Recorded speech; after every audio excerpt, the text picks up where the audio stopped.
Okay, hello students. जैसा कि आपको पता है कि जो हम टॉपिक पढ़ने जा रहे हैं नेक्स्ट, वो है कंस्ट्रक्शन की प्रोग्रेस को कैसे इवैल्यूएट किया जाता है और किस तरह से कंट्रोल किया जाता है, उसके बारे में समझना है और ये क्यों ज़रूरी है। देखिए, किस तरह से किया जाता है, एक्चुअल साइट पे चीज़ें थोड़ी सी डिफरेंट तरीके से होती हैं, जो मैं आपको अकाउंट्स जब सेक्शन में पढ़ाऊंगा तब बताऊंगा किस तरह से कौन कौन सी बुक प्रिपेयर की जाती हैं, जिसमें कि जो प्रोग्रेस है उसको मेंशन किया जाता है, जिसके आधार पे आपके बिल्स आप प्रोवाइड कर पाते हो संबंधित डिपार्टमेंट्स को और वहाँ से आपकी पेमेंट रिलीज़ होती है।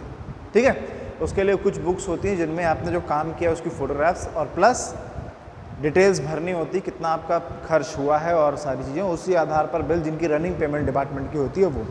लेकिन इन अ जनरल वे में कोई कंस्ट्रक्शन चल रहा है तो उसकी प्रोग्रेस को हम किस तरह से कंट्रोल करते हैं या उसकी रिक्वायरमेंट क्यों है, इसके ऊपर बात करनी है। ठीक है, तो सबसे पहली बात तो ये control of construction progress required क्यों है।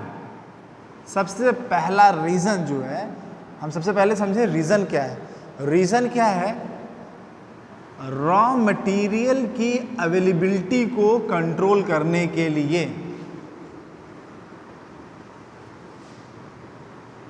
भाई जाहिर सी बात है कि कंस्ट्रक्शन साइट पर कई टाइप के रॉ मटेरियल रिक्वायर्ड होते हैं कंस्ट्रक्शन के लिए। ठीक है, तो हमें कंट्रोल करनी होती है प्रोग्रेस। क्यों? क्योंकि अगर रॉ मटेरियल हमारे पास ज़्यादा मात्रा में है, हमारी एक्चुअल कंस्ट्रक्शन स्पीड की ज़रूरतों के हिसाब से, तो आपको क्या होगा कि रॉ मटेरियल को ज़्यादा मात्रा में स्टोर करना पड़ेगा। स्टोर करने में स्टोरिंग की कॉस्ट है, रॉ मटेरियल के ख़राब होने का डर है, इसलिए हमें कंट्रोल करना पड़ता है अपने कंस्ट्रक्शन को, ताकि जो रॉ मटेरियल अवेलेबल है उसका जो है सही इस्तेमाल हो सके। सिर्फ रॉ मटेरियल ही नहीं, जो टूल्स या फिर और इक्विपमेंट जो इस्तेमाल हो रहे हैं साइट पर, उनकी अवेलेबिलिटी भी देखनी होती है। हो सकता है कि हमारे कंस्ट्रक्शन साइट पर कभी एक जेसीबी की ज़रूरत होती हो और कभी 2, 4, 5।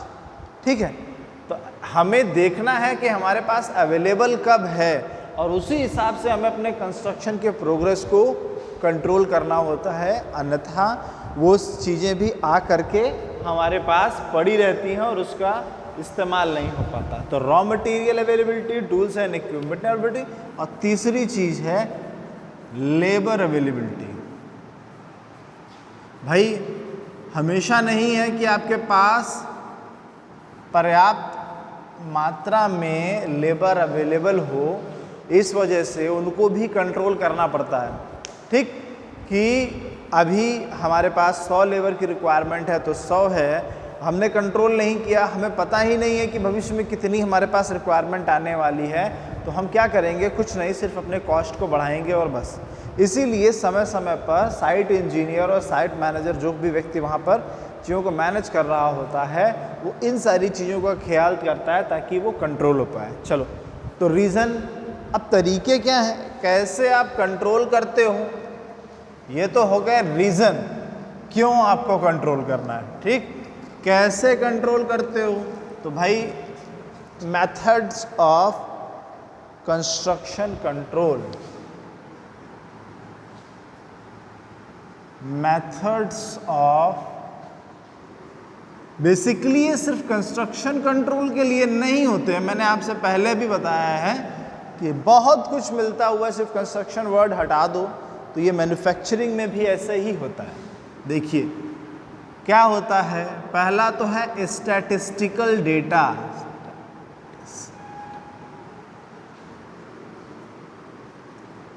एंड इंफॉर्मेशन, क्या मतलब है? सांख्यिकीय डेटा एवं सूचनाएं। सांख्यिकीय डेटा एवं सूचनाएं क्या मतलब हुआ कि जो, ऐसा तो है नहीं कि जो हम कंस्ट्रक्शन कर रहे हैं हर एक कंस्ट्रक्शन अपने आप में नया है। कहने का मतलब कि हो सकता है कि उस तरह का काम किसी और ने करके रखा हुआ है ऑलरेडी, तो उसको कितना समय लगा, कितना लेबर लगा, कितना मटेरियल लगा, सबके बारे में पहले से सांख्यिकीय डाटा अवेलेबल है। हमें क्या करना है, सिर्फ उस डेटा का अध्ययन करना है और उस आधार पे हम अपने कंस्ट्रक्शन प्रोजेक्ट को कंट्रोल कर सकते हैं। या फिर स्टैटिस्टिकल डेटा के साथ जो भी इंफॉर्मेशन अवेलेबल है उसके आधार पर हम अपने कंस्ट्रक्शन को कंट्रोल कर सकते हैं। दूसरा क्या है, कंट्रोल चार्ट होते हैं। इसी स्टैटिस्टिकल डेटा पर चार्टिंग की जाती है, जैसे x bar chart, n chart, p chart, c chart, ये सब क्या हैं, चार्ट हैं। तो ये सब कंट्रोल चार्ट है, x bar chart, n chart, p chart, c chart. इसी में एन पी चार्ट और पी सी चार्ट भी होता है। ठीक है, सभी के कुछ कमियां कुछ फ़ायदे हैं। आपके सिलेबस में इसका डिटेल नहीं है। IMED जब हम मैकेनिकल में पढ़ते हैं तो इस चार्टों का भी डिटेलिंग है, आपके सिलेबस में डिटेल नहीं है। ठीक है, तो आपको सिर्फ इनके नाम पता होने चाहिए कि कौन कौन से मेथड हैं। तो कंट्रोल चार्ट्स के थ्रू भी हम कंस्ट्रक्शन को कंट्रोल करते हैं। ठीक है, अच्छा, हमें क्या समझ में आया?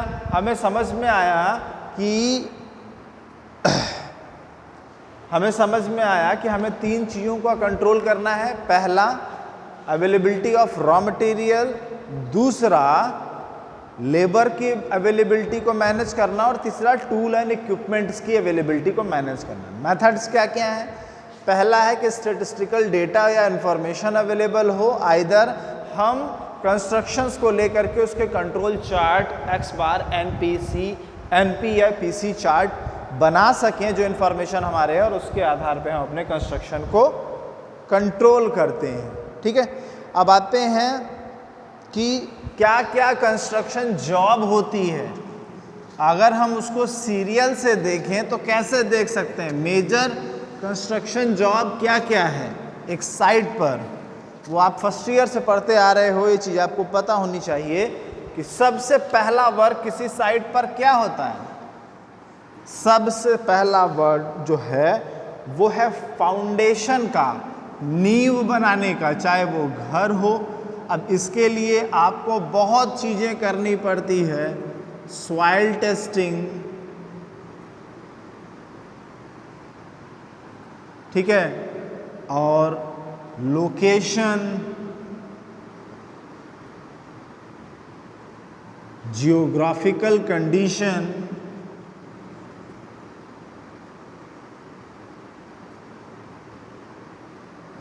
ये सारी चीज़ें आपको देखनी पड़ती हैं। किस चीज़ के लिए? फाउंडेशन बनाने के पहले आपको ये सारी चीज़ें समझनी पड़ती हैं। जब आपका फाउंडेशन यानी नींव बनाने का काम, नींव भराई का काम पूरा हो चुका होता है, तो दूसरा किस स्टेज पर पहुंचते हैं आप? मैशनरी वर्क या फिर चिनाई का कार्य।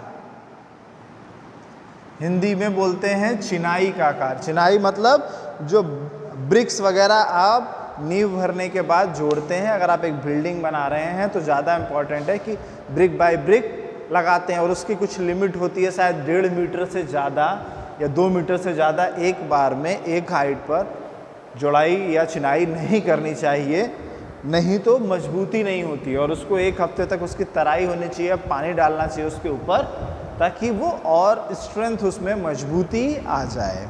ठीक है, तो फाउंडेशन हो गया, मैशनरी वर्क हो गया, और उसके बाद क्या होता है?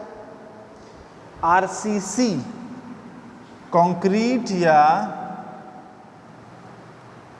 और RCC, रीइंफोर्समेंट कंक्रीट कंस्ट्रक्शन।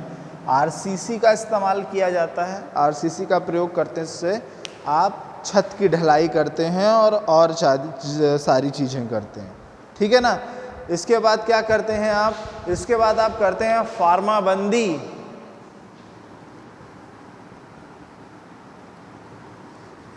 ठीक है ना, फार्माबंदी करते हैं आप। इसके बाद क्या करते हैं? वाटर प्रूफिंग करते हैं। भाई बिल्डिंग है तो वाटर प्रूफिंग भी इम्पॉर्टेंट है। वाटर प्रूफिंग कंप्लीट होने के बाद क्या होता है? Plumbing and drainage. Plumbing and drainage work, ठीक। और प्लम्बिंग और ड्रेनेज जब कंप्लीट हो जाए तब आपका लास्ट में क्या आता है, 6 आइटम हो गए। 7 would and steel and electrical equipment work.